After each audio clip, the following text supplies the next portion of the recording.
My introduction to diabetes was 33 years ago. I left for a week's holiday at the beach with my dad and stepmother, a happy, healthy 10-year-old. But sometime during that week, I started feeling unwell. Looking back, I had all the typical symptoms, but at the time, I had no idea why I was so thirsty and going to the toilet all the time. There was no family history. I'd never met anybody with diabetes. When I returned home a week later, it was clear that something wasn't right. You can see how gaunt I was looking underneath the suntan. The next morning, we were at the doctor, and within a few hours in hospital, where I'd spend the next week, learning all about this condition that I would have for the rest of my life. People often ask what it was like to be diagnosed at that age, and I always say that I think it was harder on my parents at the time. I don't think I really understood what the road ahead would be like, and at the age of 10, the education was focused on the practicalities of the day-to-day management, rather than any talk of the long-term complications. It was during that week in hospital that I met my dietitian, Helen Knott, and endocrinologist, Warren Kidson, both of whom later encouraged me to pursue my interest in studying nutrition. In fact, Helen, many years later, employed me in my first position, or my first permanent position as a dietitian at that same hospital where I was diagnosed. And Warren was my endocrinologist from that time until his recent retirement, and referred many, many of his patients to me in practice.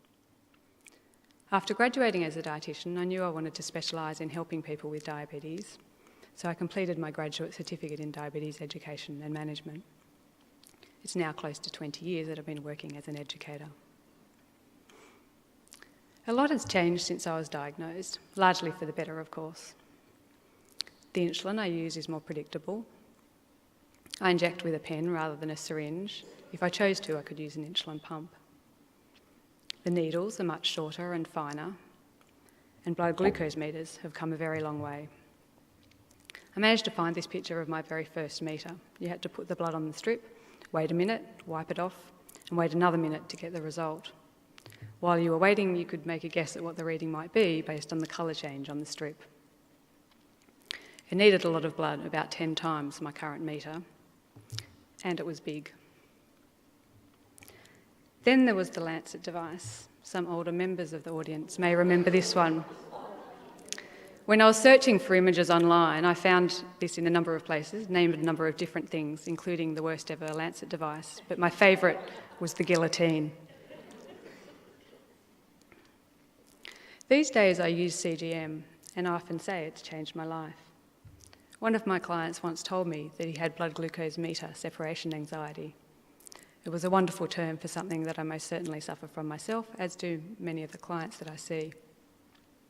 For me, CGM has really taken away some of that anxiety, particularly in situations where it's not that easy to monitor, like when I've got back-to-back client appointments, or in situations like today. But it costs a lot, and it means that it's out of the reach of many of those who would benefit. Hopefully this will change, and the government's recent decision to fund CGM for children is a welcome start.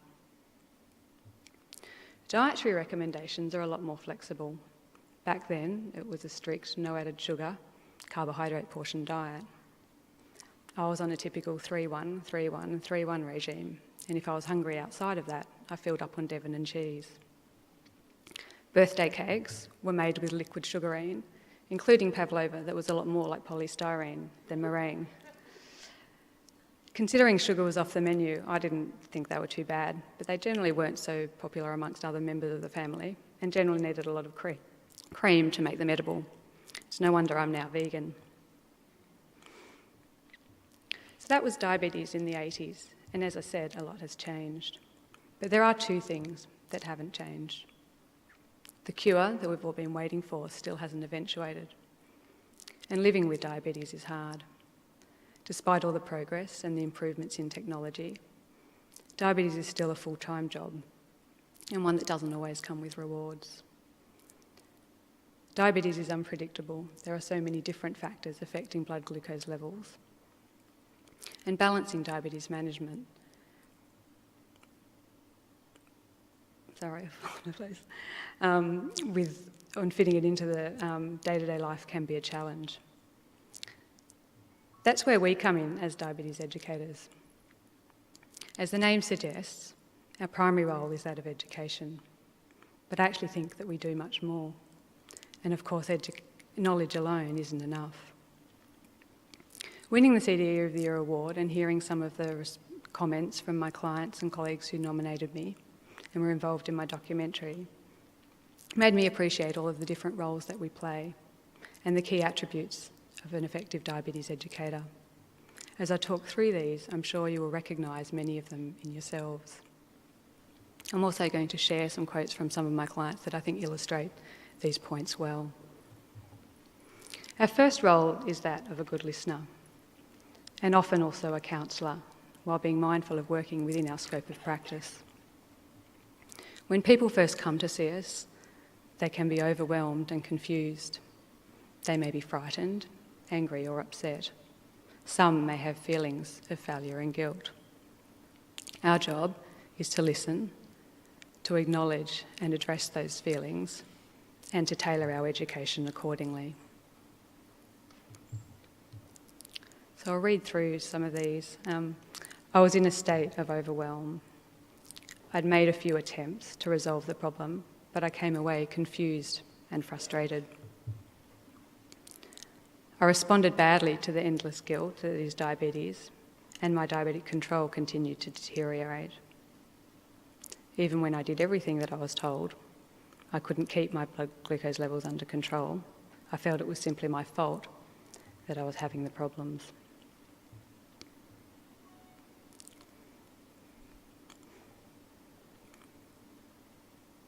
To be effective at helping those we work with, we need to collaborate. Diabetes is a constant balancing act, and there are many pieces to the puzzle. While we are experts in diabetes education and management, our clients are experts in their own diabetes. We need to use our expertise, along with the experiences of our clients, to help them problem solve and work out how to best manage their own diabetes. Oh, sorry, I missed that one. I felt like a collaborator in the diagnostic process, making suggestions and then proposing blood glucose response challenges to each test of our hypothesis.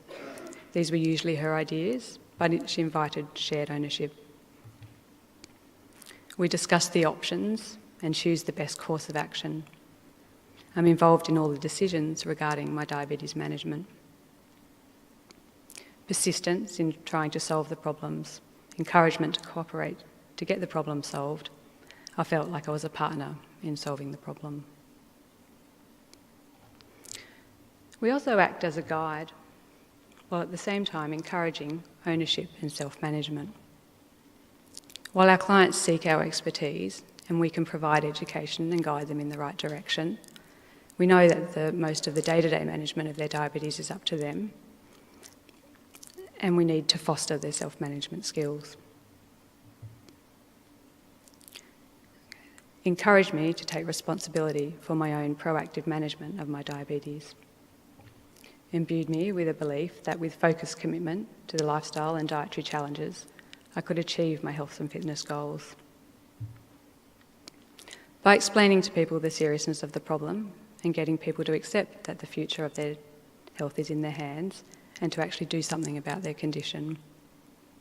And a diabetes educator can help if people are willing to be guided.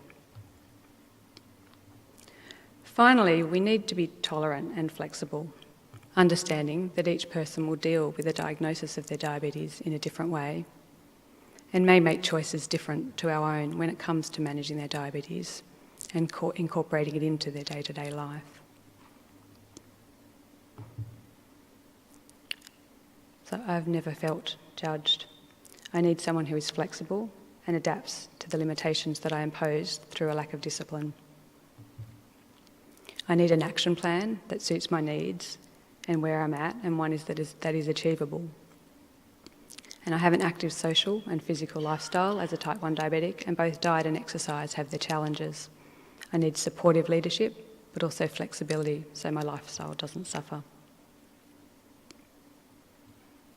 I really liked a comment that Bill Polonsky made at one of the sessions that he presented to us last year, which was that almost no one is unmotivated to live a long and healthy life.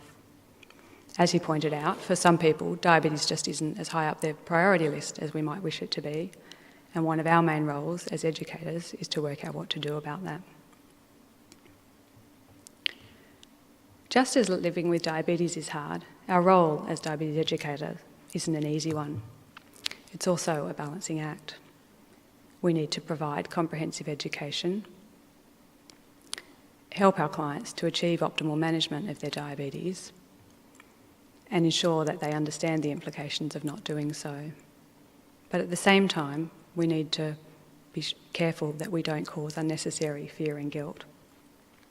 I need to understand and respect that people have a life outside of diabetes that can sometimes make prioritising their diabetes management difficult. If we get this balance right, we can make a real difference in the lives of the people we work with.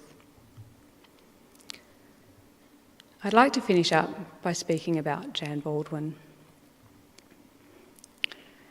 If it wasn't for Jan, I wouldn't be up on the stage today, and I wouldn't have had the honour of receiving the inaugural CDE of the Year award. I never had the privilege of meeting Jan. Sadly, she died from the complications of diabetes the year I started work as an educator. But speaking to those who knew her well, she was a wonderful example of the contribution that a passionate diabetes educator can make to our profession and the difference we can make in the lives of people with diabetes. As we've heard earlier today, each of us have Jan to thank for the establishment of the ADEA. Without her vision, courage and commitment to helping people with diabetes, our association would no doubt not be where it is today. I'd like to thank Jan's husband, Bob, for continuing to support this award, which not only provides an opportunity to celebrate Jan's life, but also to showcase the difference that many inspiring diabetes educators around the country are making in the lives of people with diabetes. Thank you.